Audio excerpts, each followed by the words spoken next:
नमस्कार दोस्तों, कैसे हो आप सारे लोग। आशा करते हैं हम जो जहाँ पर भी हैं अपने अपने कर्तव्यों को सच्चाई के साथ और प्यार के साथ निभाने की जी तोड़ कोशिश किए जा रहे हैं। और हम हमारे इस साधना में माँ बाबा के आशीर्वाद से, गुरु की कृपा से और परमेश्वर की इच्छानुसार सफल रहेंगे, है ना।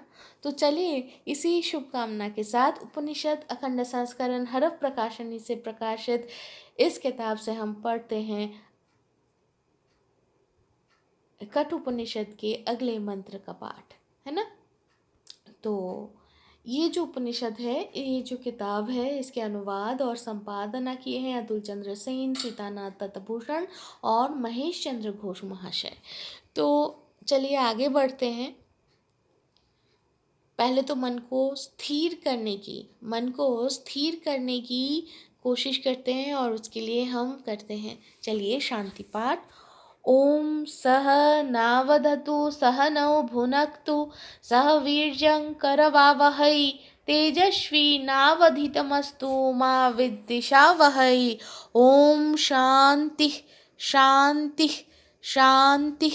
अर्थात आचार्य और शिष्य हमारे उभय को ब्रह्मतुल्य भाव से रक्षा करे, ब्रह्म हमारे उभय को विद्या फल तुल्य भाव से भोग करवाए, हम उभय समभाव से विद्या लाभ की उपयुक्त वीर सामर्थ्य अर्जन करने करने के लिए सक्षम हो, हमारे अध्ययन वीरशाली हो, अर्थात हमारे लब्ध विद्या सफल हो, हम परस्पर को विद्वेष ना करें, हमारे आध्यात्मिक आधिदैविक और आधिभौतिक ये त्रिविध विघ्न का शांति हो।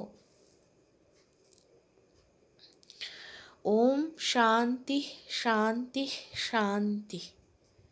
हम अब तक पढ़े हैं,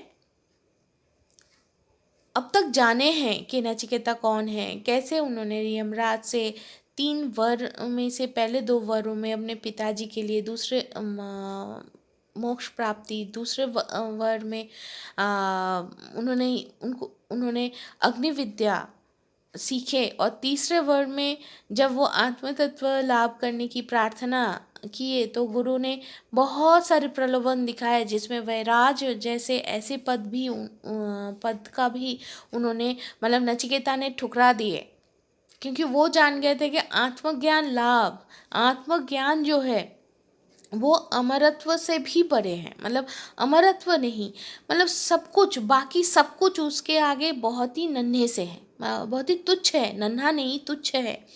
और ऐसे गुरु, यमराज जैसे ऐसे गुरु, वैसे गुरु पाना तो और भी सौभाग्य की बात है। तो नचिकेता को तो टस से मस नहीं करवा पाए यमराज, तो आखिरकार वो आत्मज्ञान दान करना चालू किए। इसी सिलसिले में हम लोग जान पाए हैं अब तक कि सही गुरु कौन होते हैं, सही उपयुक्त शिष्य कौन है, और जो व्यक्ति को आत्मज्ञान लाभ हो जाता है तो वो किस अवस्था में रहते हैं। एक बहुत सिंपल सा उदाहरण दिया गया कि जो व्यक्ति आत्मज्ञान इतना कठोर तप परिश्रम करने के बाद जब उनको प्राप्त होती है तो कहा जा रहा है कि तब वो व्यक्ति सुख और दुख के परे हो जाते हैं, है ना। तो अब चलिए देखते हैं नचिकेता क्या तैयार हुए हैं। हाँ, वो अच्छा शिष्य है, उनको देना चाहिए, लेकिन देना चाहिए और जो ज्ञान दिया गया है वो क्या उसको धारण करने के लिए सक्षम है क्या? गुरु को लगा है क्या कि उनका बच्चा अब तैयार हो गया है? चलिए जान लेते हैं अगले मंत्र से।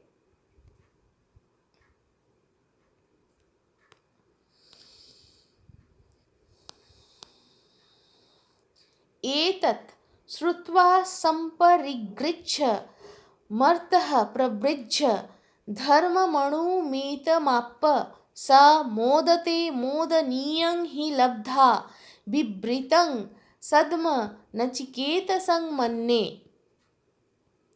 अर्थात जिस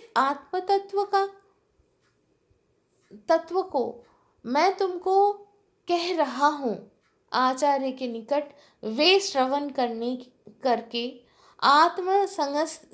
आत्मसंस्थ होकर धर्म से अनपेत सूक्ष्म आत्मा को जो प्राप्त होते हैं, वे उस आनंदमय पुरुष को लाभ करके स्वयं आनंद अनुभव करते हैं।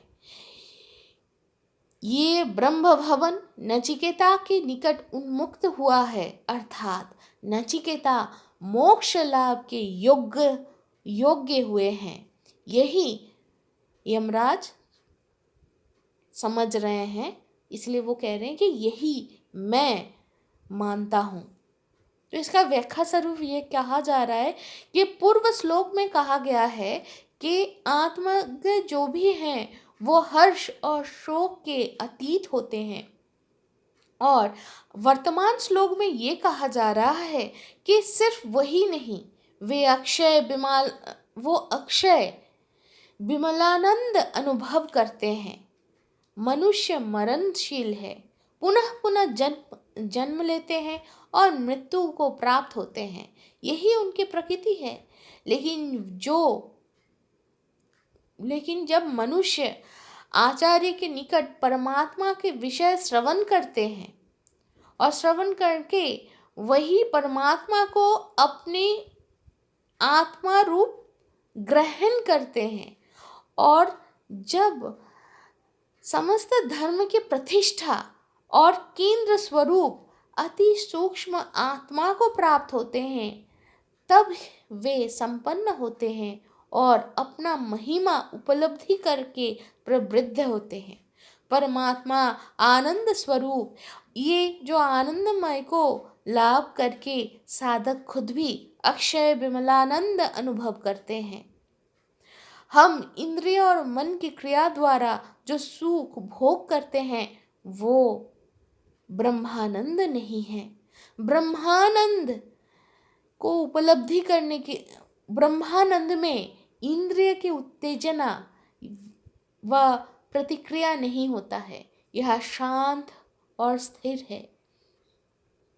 इस आनंद के मध्य अमृतत्व निहित है।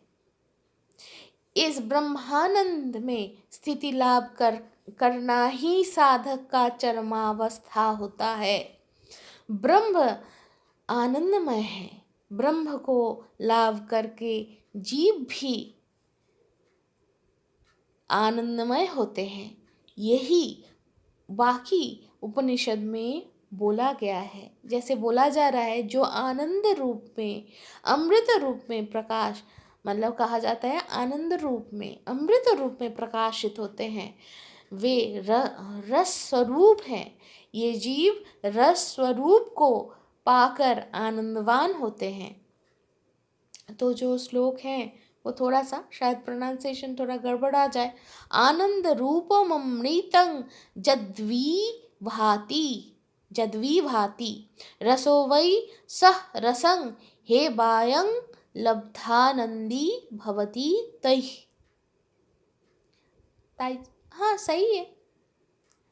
आप अगर रसगुल्ले का मीठा खाओगे तो आपका मुंह तो मीठा होगा ही ना।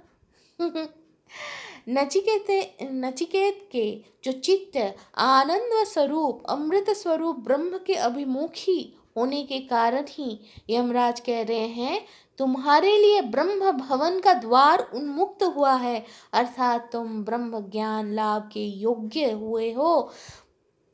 यही मैं मानता हूँ, यही मुझे लग रहा है।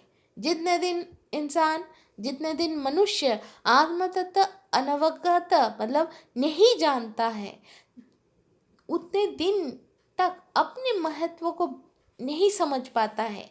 जब वो समझ पाता है तब वो संपन्न होता है। आत्मा का जो महत्व है वो महत्व को वो उसका हो जाता है, तत्संपन्न होता है। आत्म तत्व श्रवण और ग्रहण करके संपन्न होने से ही ब्रह्म सह जीव के एकत्व प्राप्ति होती है। मतलब हम सारे एक हैं। एक श्लोक है ना, अहम ब्रह्मास्मि, है ना। इसीलिए इस जगह पे बोला गया है कि ब्रह्म निकेतन का द्वार उन्मुक्त हुआ है। वे तब ब्रह्म भवन में प्रवेश करने के लिए योग्य हुए हैं। उनके जीवन संपूर्ण परिवर्तित हो जाता है। वे इस संसार में वास करके भी वे ब्रह्म में ही रहते हैं। ये है वेदांत समन्वय उपाध्याय। तो यहाँ पर एक मंतव्य किया गया है कि प्रवृज्झ क्या है कि शरीरादि से पृथक करके और संपन्न व प्रवृद्ध होना। ये दो शब्द का अर्थ हम लोगों को बताया गया है कि प्रवृज्झ और प्रवृद्ध ये दोनों अलग अलग शब्द हैं।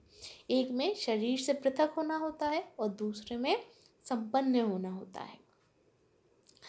तो दोस्तों, जाने से पहले एक चीज़ बोलने की लोभ हो रही है, पता नहीं कितना सही समझी हूँ मैं, कि हम आज कुछ बोल रहे हैं, कोई कुछ लिख के दे रहा है, उसका अर्थ हम सम्यक रूप से समझने की कोशिश कर पा रहे हैं।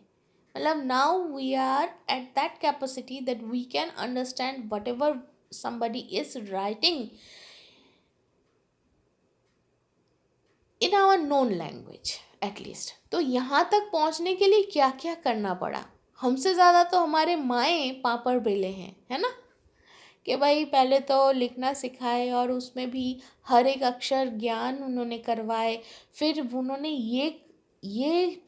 ये प्रतिष्ठा की कि तुम जो बोल रहे हो, what ever I am sounding right now, that can be expressed in words, in letters, जो हम संस्कृत में उसको कहते हैं अक्षर। अक्षर मतलब जिसका क्षय नहीं है, अक्षय। तो जो स्वर का क्षय नहीं है वो है अक्षर, जो लिखित में है। तो वही धीरे धीरे कितने सालों से हम लोग प्रैक्टिस किए, फिर शब्द बनाना सीखे, फिर वाक्य बनाना सीखे, फिर उससे हम रचना बोले, कहानी बोले, उपन्यास बोले, कितने सारे किताबें हो गए, कितने सारे थ्योरी हम लोग पढ़ लिए, है ना। तो वहाँ तक पहुँचने के लिए भी हम लोगों को खूब सारी चीज़ें प्रैक्टिस करना पड़ा, अनुशीलन करना पड़ा। वही होता है धर्म।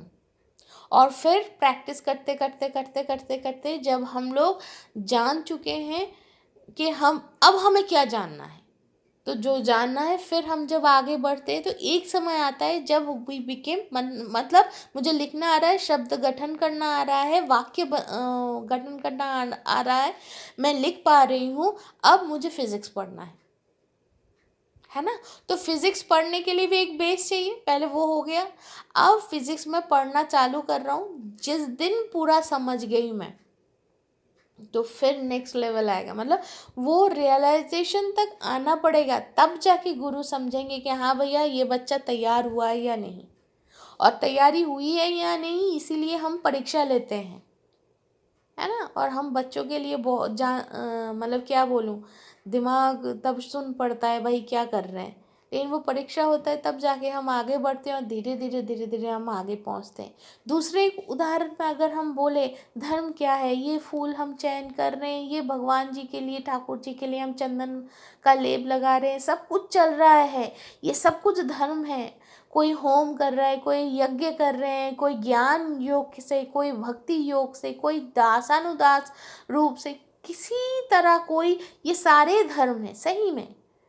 कोई और कुछ नाम से बुला रहे हैं, कोई उपवास रख रहे हैं, कोई और कुछ पेनेंस ले रहे हैं, बट सब कुछ धर्म है। लेकिन अल्टीमेटली क्या है, जिस मूर्त को हम पूज रहे हैं, the final goal is, Ram और हनुमान जी का वो वार्ता था, तुम कौन हो। हनुमान बोले कि भाई अभी तो आप मेरे प्रभु हैं और हम आपके दास हैं, लेकिन वैसे देखें तो आप और हम एक हैं, है ना। तो दैट रियलाइजेशन कब हम तैयार हुए वो तो गुरु बताएंगे। वो नचिकेता आज तैयार हुए हैं, उनको अब अनुमति मतलब वो अभी तैयार हो गए हैं कि वो ब्रह्म ज्ञान लाभ कर पाए। तो इसलिए उनकी गुरु ने क्लीन चिट दे दिया है कि हाँ भैया ये बच्चा तैयार हो गया। तो अब उनको क्या सिखाया जाएगा, अब वो क्या जानेंगे, क्या है वो आत्मज्ञान, वो हम जान लेंगे आने वाले मंत्रों में से, आने वाले अध्यायों में से।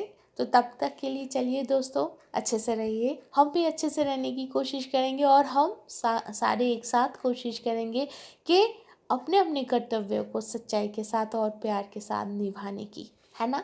तो चलिए तब तक के लिए फिर मिलते हैं, टाटा।